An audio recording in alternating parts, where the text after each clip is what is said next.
Oh, kia ora, kia ora, kia ora e te whānau. As you can see, I'm back in my whare, and trying to get back to some sense of normality after, months actually of nursing my papa. And that photo that I showed there was taken at my daughter's 21st over in Australia, not quite 10 years ago.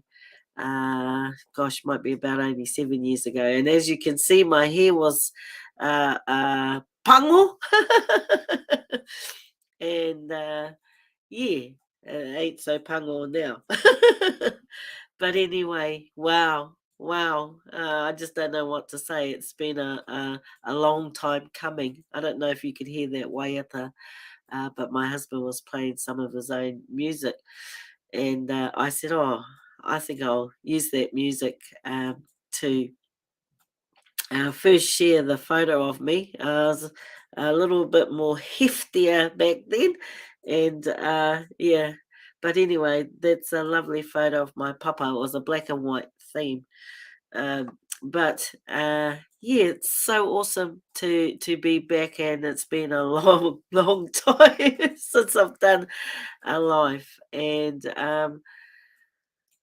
gosh, I don't even know where to start, really. I wanted to talk about what's been happening with since I've been away, really, in the political space. And I just want to, I guess, apologise to Sue Gray, the co-leader of the Outdoors Party, because I was pretty much missing in action during the time of looking after my father before he passed away.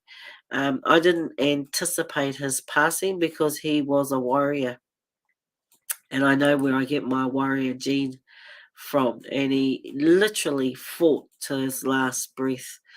But before I get into what I planned to talk about, I guess it's only fitting that I start off with a karakia, and I uh, sing his himene, his favourite himene, which we sang often at his tangiana. And then we'll carry on, and then I'll share some of our experiences with Dad being in hospital, and with the health system, and just what's happening in that space. This might be a long live. I'm not too sure. I'll just go with the wairua. Hopefully, I won't break down in tears along the way. Because I've done enough crying. It's just little moments like my mokopuna shared on our whānau Facebook page when Dad was in hospital, and they did his first TikTok, and they were teaching him how to use Facebook and TikTok and all of those things. And it's the cutest little TikTok. And I wanted to share it, but I didn't really know if it was appropriate. But anyway, every time I watch it, I burst out in tears because it's so dead. What he was doing is he was eating, he was chewing lollies, I think. And so the mokopuna did a TikTok of him chewing. It was so cute, and he was laughing and all of that stuff. So we got some beautiful memories of our papa.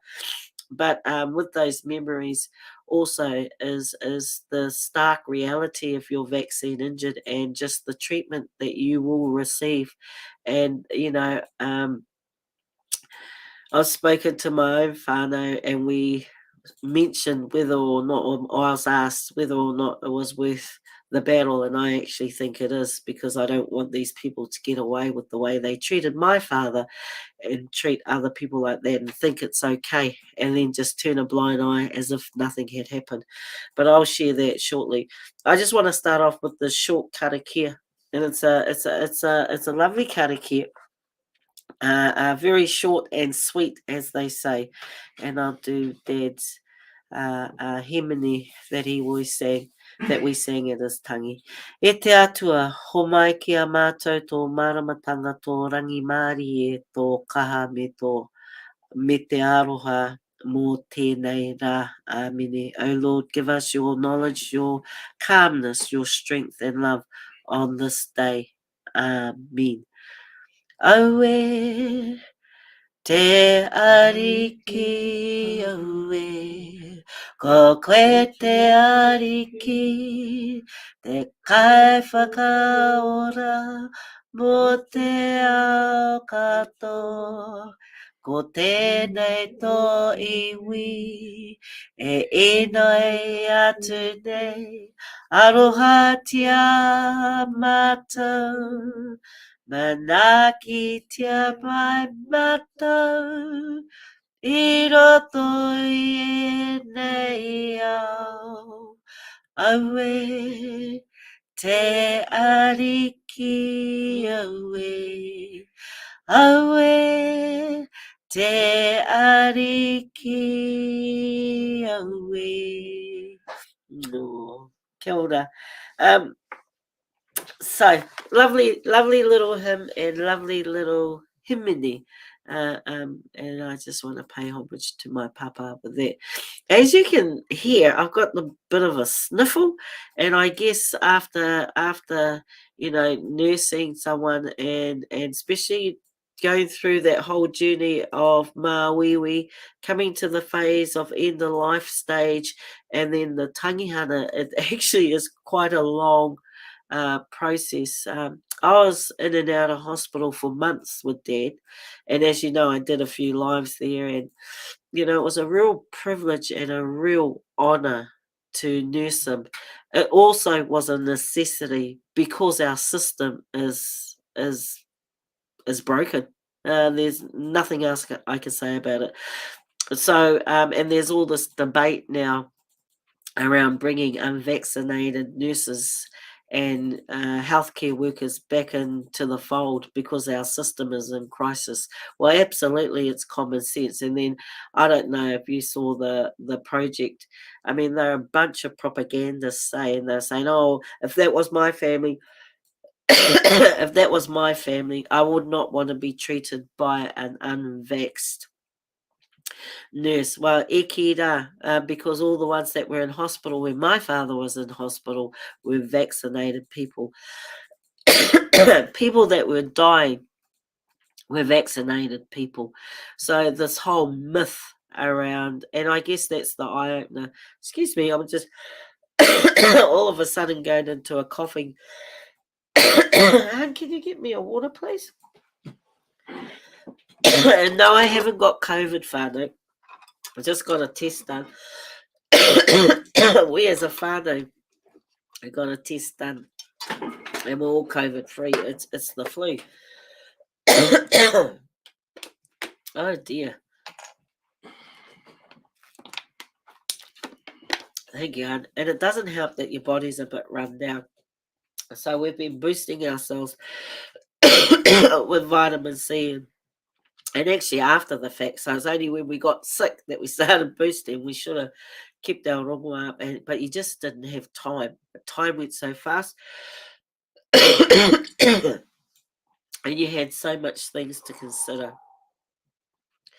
Even where to take him, because Dad could whakapapa, not only to Waikato Tainui, he was never brought up here, so that was never an issue. He was always going to go to a marae and Taranaki. The question was which one, because he had a foot in every iwi, and there were two iwi in particular that he was brought up with, Ngā Ruahine, and that's where our whānau homestead and whānau wharepuni is, and Ngāti Ruanui, where he was born. So those were the two main ones, and depending on which child he spoke to, depended on where he wanted to go. And anyway, we took him to Taipure-Nui, and that was the right place to take him. His parents are there, his grandparents are there, his brothers are there. So sorry, I'm also on moko duty, so my husband has to. We got the older children, but he's sleeping at the moment. The parents have got a matariki ball on tonight. There's a number of balls on here in the Waikato, and I'm like, gosh, I sort of come back to the land of the living. But First of all, before I go on to these bloody white supremacists, apparently I'm on their radar, and people had sent me their videos. I'm like, e kira. Firstly, one tries to tell you whether you're Māori or Māori enough, depending on quantum, depending if your big finger or your big toe has enough Māori blood. Uh, a quantum in it, and I was like, "E kita," and the other one, and then they bring me up. So I wanna share their videos and have a kōrero, if I get time. If I get time to do that. Sorry, I'm gonna have another drink of water. This coffee that's only typically started when I decide to do my live.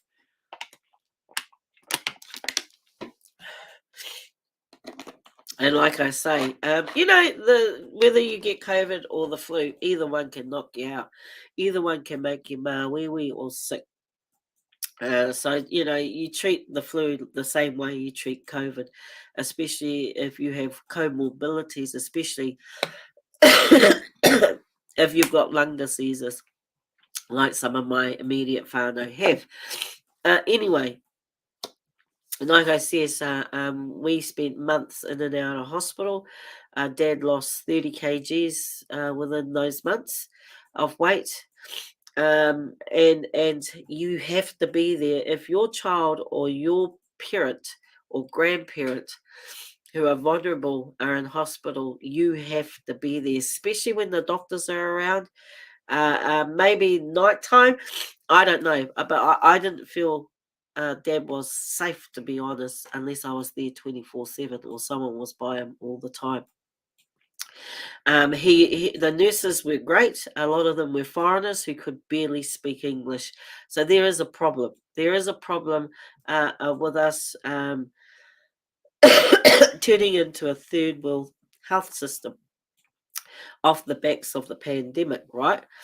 And with this government actually not doing a lot to sorry, Fanny, to counter what's happening in our health system. We've got nurses, we've got allied forces, we've got healthcare workers already waiting to go in. But politics, remember this, whānau, politics, not humanity, is stopping this government from actually redeploying and re-employing these staff. And you get the bullshit that you hear on the project, and I refuse to watch that now. They go and saying, take one for the team. Well, here, what's that cricketer guy's name? Richard, whatever the wanker's name is, take one for the team. Well, guess what? My father took one for the team and he fucking died.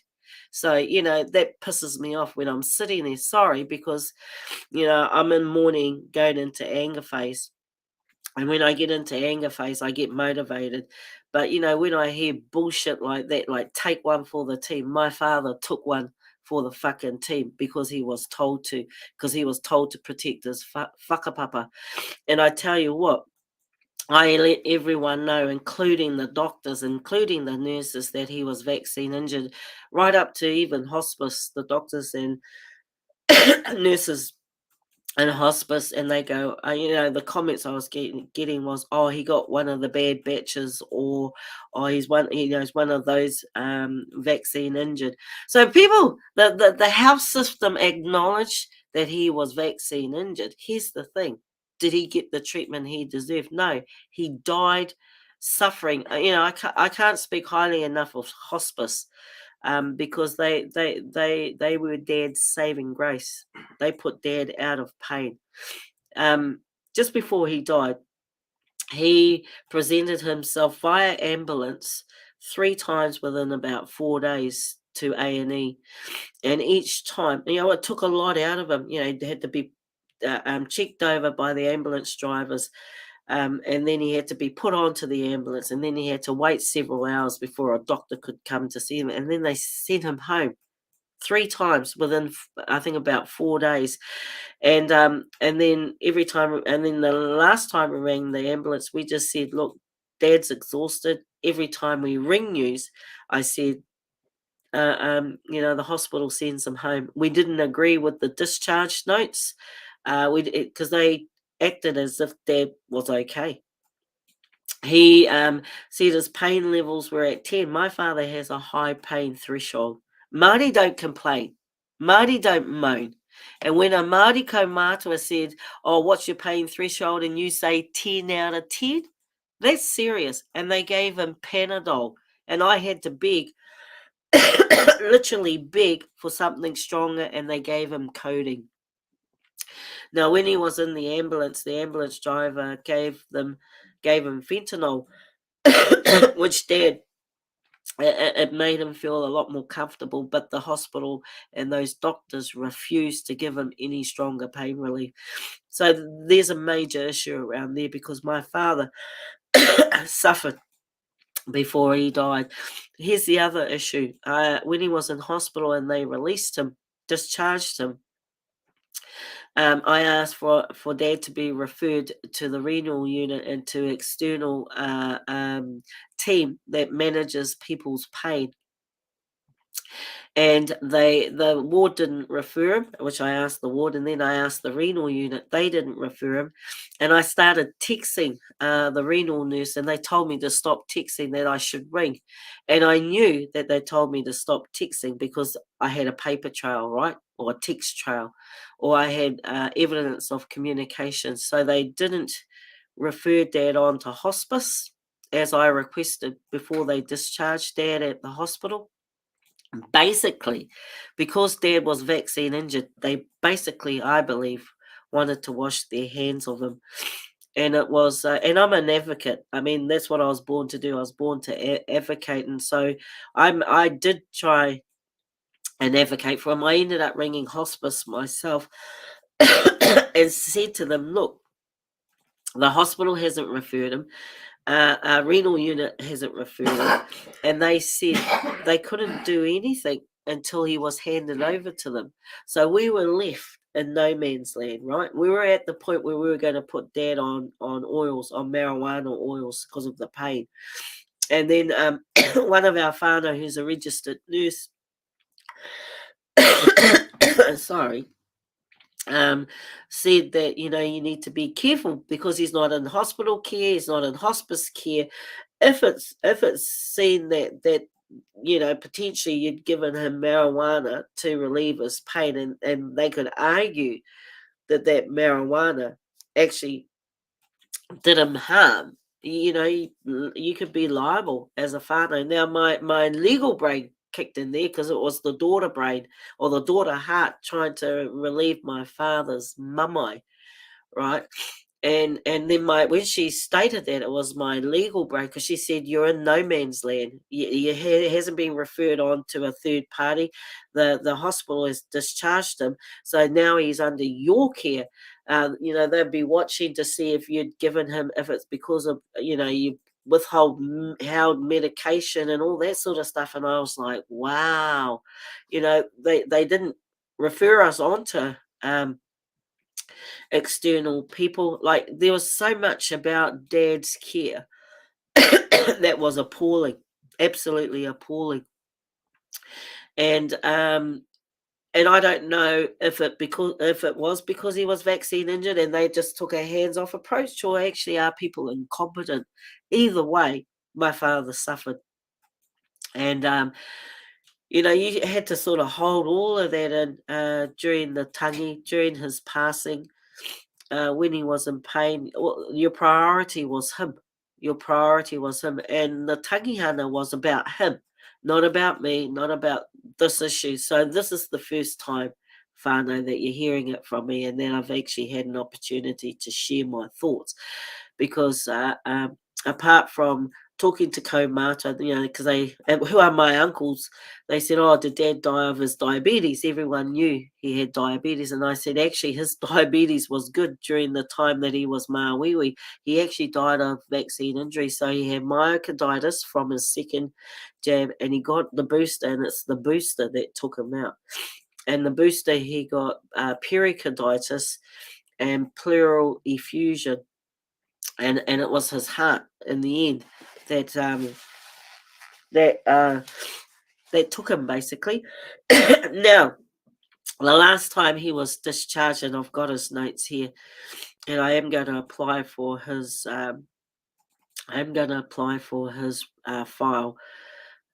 Is that, and I don't know if a doctor, because I don't know why the doctor put it in there, or whoever wrote up his discharge sheet put it in there, but they said that he had not had any um, coronary heart disease until 2021. What happened in 2021? So that's only last year. He got his jabs, the rollout out of the vaccine. What happened in 2022? He got his booster, and it took him.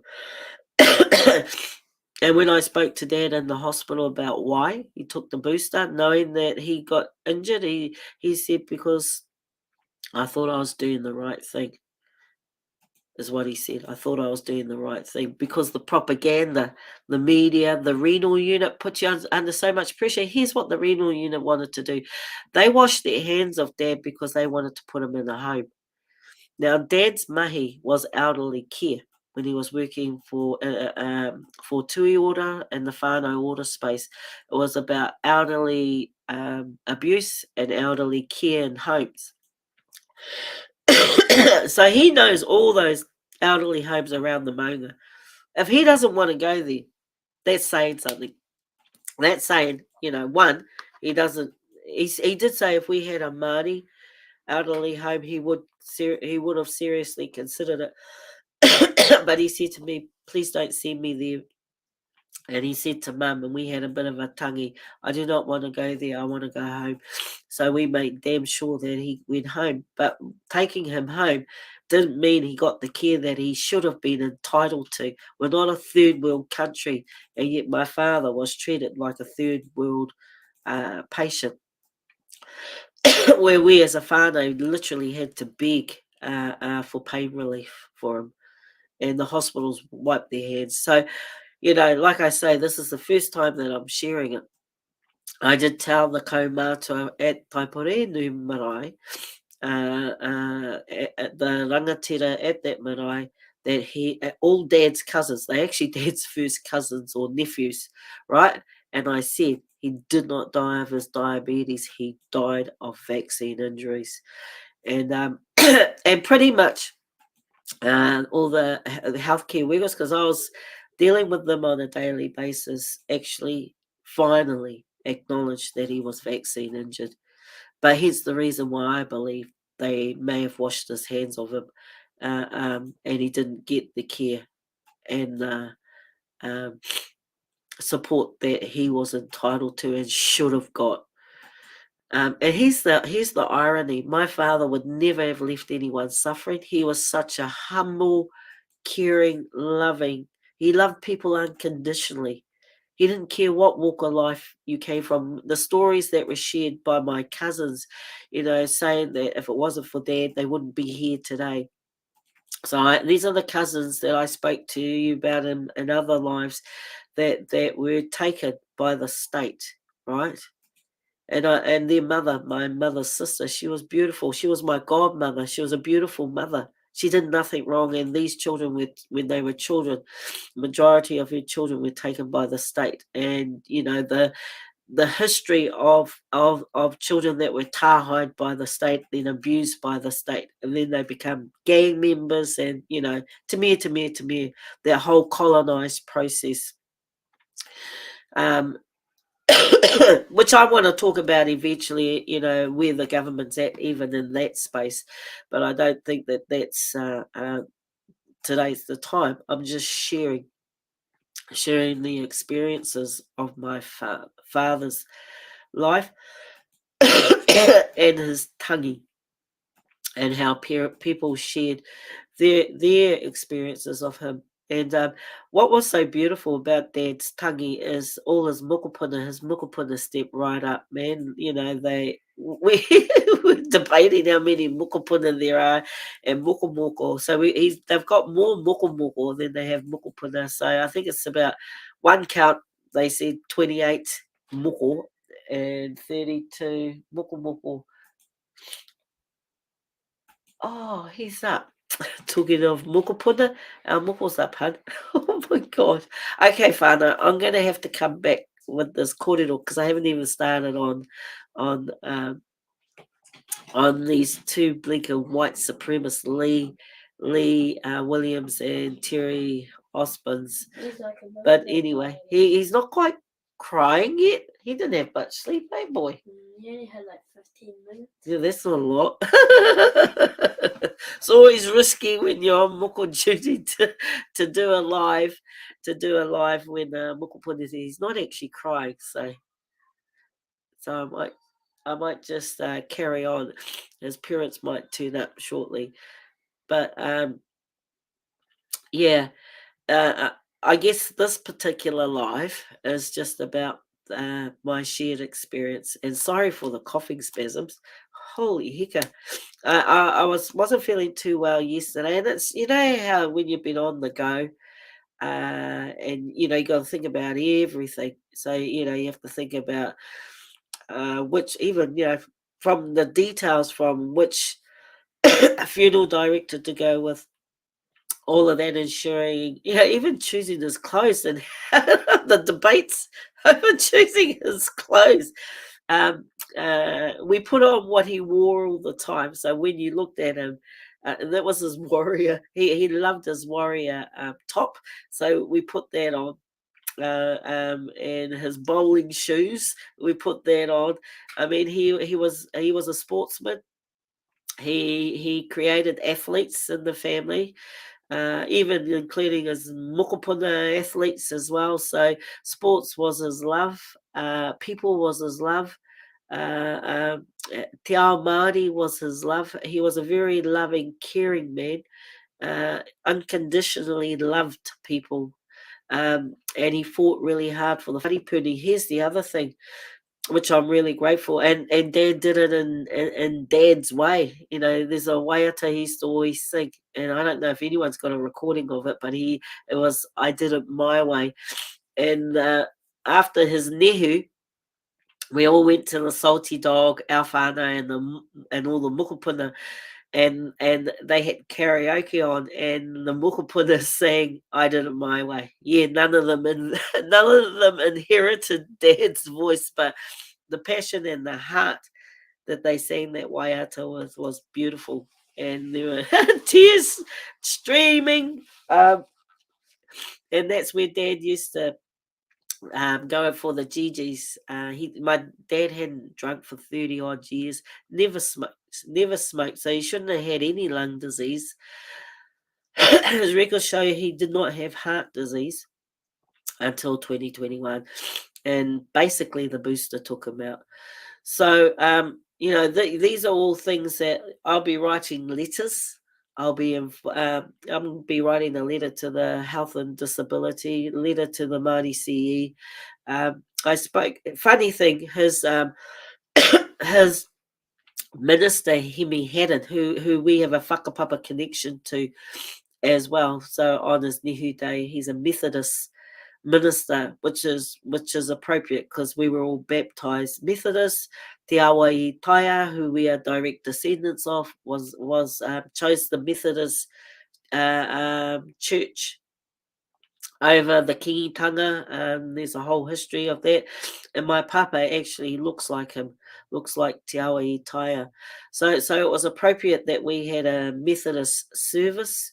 But Hemi also is the co-matua for the hospital, and I shared Dad's experience, and he said, "Why didn't you contact me?" And I said, "At the time, you're just worried about getting the care that Dad needed in the hospital system." And I said, at the end of the day, it's the attitude and the values of those that make the decisions, and that's the doctors.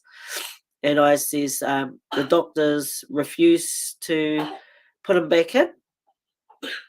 Whether that's a good thing or a bad thing, I don't know. And they refuse to give him any stronger pain relief apart from codeine. And so that's where the suffering comes into it. But yeah, so he says, you need to share this story, and I said I do. And at his tangi, I had the nannies and the aunties come to his tangi at the whare. I shared Dad's journey with being vaccine injured, and they said, and here's the thing, These are leaders, Māori wahine toa in our Taranaki communities. And I shared Dad's story about being vaccine injured, and they said we're hearing that story over and over again. So our Māori people are starting to kōrero about it. And they said they're also seeing hospitals as death camps now. They're not actually, our people are going in and never coming out. And I said, well, that's my husband. His people always saw hospitals as death camps because they never came out either. So, and some whānau are now going into hospitals to get their people out because they're now death camps. And we're finding that hospice have more empathy and aroha and concern for the well-being of our people than the hospitals do. So this system, through Dad's experience, is broken, absolutely broken. And shame on these Māori members of parliament for not doing anything about it. Shame on you, actually. The Māori members of parliament, the Māori Labour caucus, have blood on their hands, and my father's blood is on their hands. And if there's any political motivating tool or any political motivating thing for me, is they have my father's blood on their hands, and they did nothing. They may not have actually done the jabbing, right? They may not have even supported the jabbing, or they may have been given false information. But here's the thing. How long have I been talking about Dad's vaccine injuries? How long have I been talking about MedSafe data, and it's fallen on deaf ears? So all of you that this information has fallen on deaf ears and you haven't followed it through, you have my father's, oh, here's the moko crying, you have my father's blood on your hands. And that's how I feel. That's how I feel. So I'm going to have to, hello, honey. Hey, yo. We've all got the coughs here. But this is quite healing for me to share this with you. And so I thank you so much. So I'm going to quickly tune out because my moko is calling. And I'm going to read your comments before I come back on because I haven't finished this live, and I'll do another live. So I'll see you soon. Kia ora.